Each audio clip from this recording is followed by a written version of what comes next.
Matt, let's talk about if your dog does run at large and that means just takes off from your property and it's not wearing the appropriate license. Jason, what's going to happen? Majority of the time what will end up happening is we are going to seize or impound your animal until we can make contact with you. Obviously, a citation may come in effect with animals running at large. Sure. This is, again, for the safety of the community. Right. As well as the animal. I mean, it's one of the two-sided coins. I mean, you have on one end, families that are out, especially in the summertime, walking around, taking walks, and you've got a dog running around that no one knows who it belongs to. And then on top of that, it's a city. We've got traffic. And we'd hate to see the flip side of that coin of the animal getting hurt by a car. So what we do is we place the animal into our vehicle, take it down to the Humane Society, where it's given water and shelter, and then hopefully we can try to figure out who the owner is. If you do have a dog, you notice that it's lost. I know our dispatch center utilizes the Facebook page of Lost Dog of Wisconsin.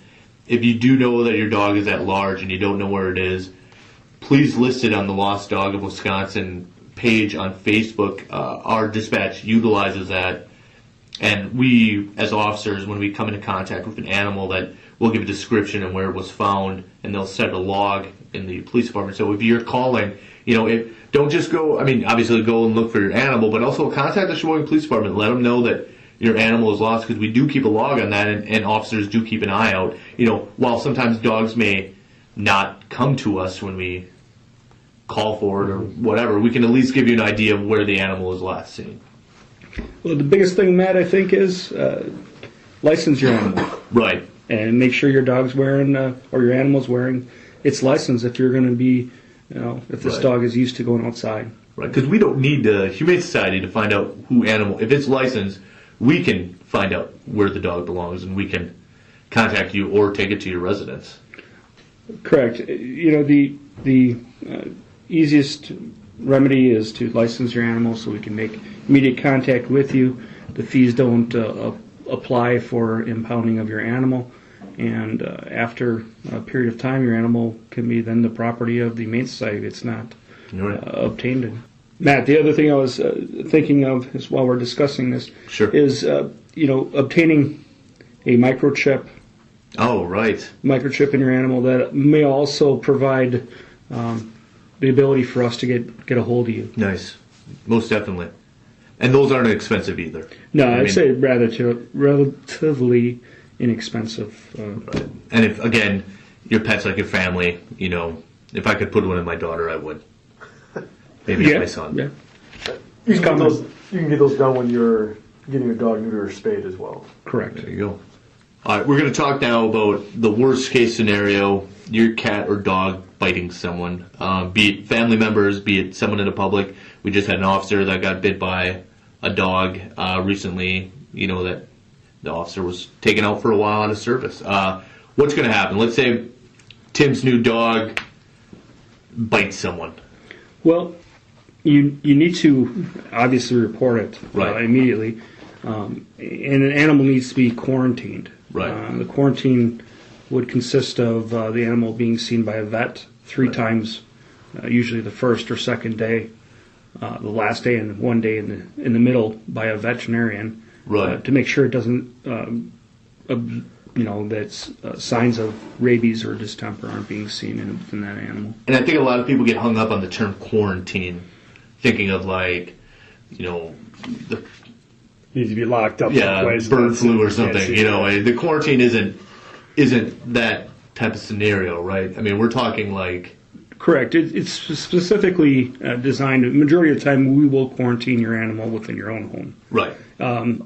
Circumstances where an animal might be seized in quarantine elsewhere would be the fact that it's a animal at large. We're unable to locate the owner. Right. Okay. So basically, you're going to have your animal seen 3 times.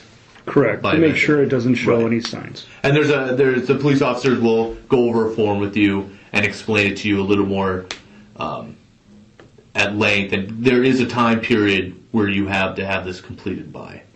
Correct. The other issues that come into play is the city ordinance of 18-47, which is the dangerous and vicious Right. dog ordinance.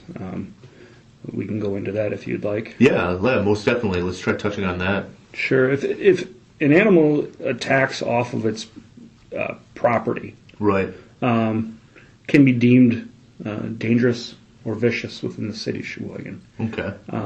Usually anytime that there's a bite to the face or neck, the animal is going to be immediately deemed vicious. Okay. And any, this could be to another animal as well. Okay. If death of another animal comes into play, or issues come up where dog's habitual Right. biter, it's not going to necessarily happen right away. Right. We're going to take some discretion in that, and Yeah, these deeming it vicious and dangerous doesn't happen the day of the bite. This is something that gets reviewed and correct. It goes all the way up the chain of command within our department to the chief of police. okay. The documentation, and again, don't get me wrong. This is all about the community safety and welfare. Right.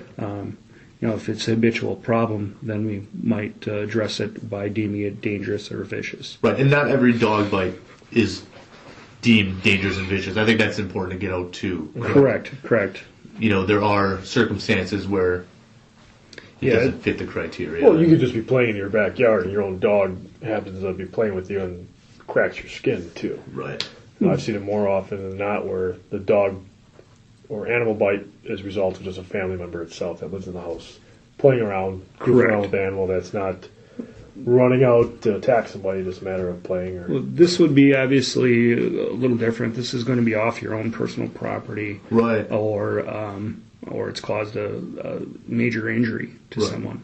It isn't going to be just your simple dog bite. Right. This is a situation that obviously needs to be addressed for the community safety.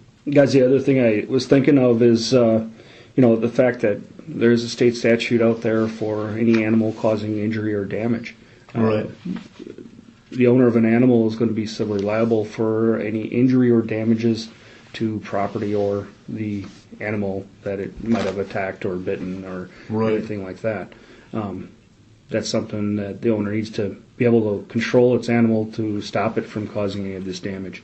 Could be broken fences of Right. neighbors' properties or Which brings us causing an accident. Right, which brings us full circle, and is if you're maintaining your animal properly, it's licensed, you're having it on a leash, you have it controlled in your yard, you're not going to have to worry about that, and 99.9% that's just going to be how it's going to be. But there are consequences for violating these set standards. Yes.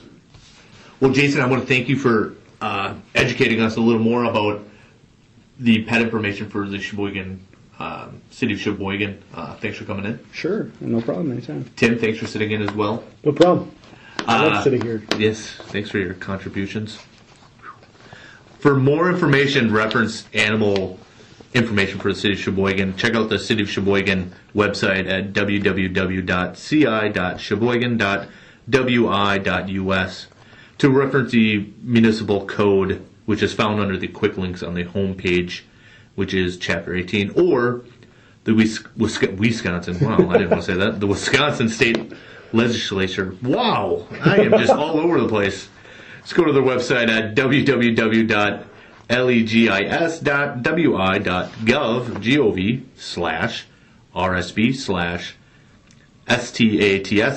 www.legis.wi.gov/RSB/STATS.html to reference Wisconsin State Statute Chapters 95, 169, and 174. That was smooth. Thanks again, everyone, for listening. If you got any other topics you want us to cover, feel free to shoot us an email. Check out the Sheboygan Roll Call podcast webpage. Thank you. Goodbye.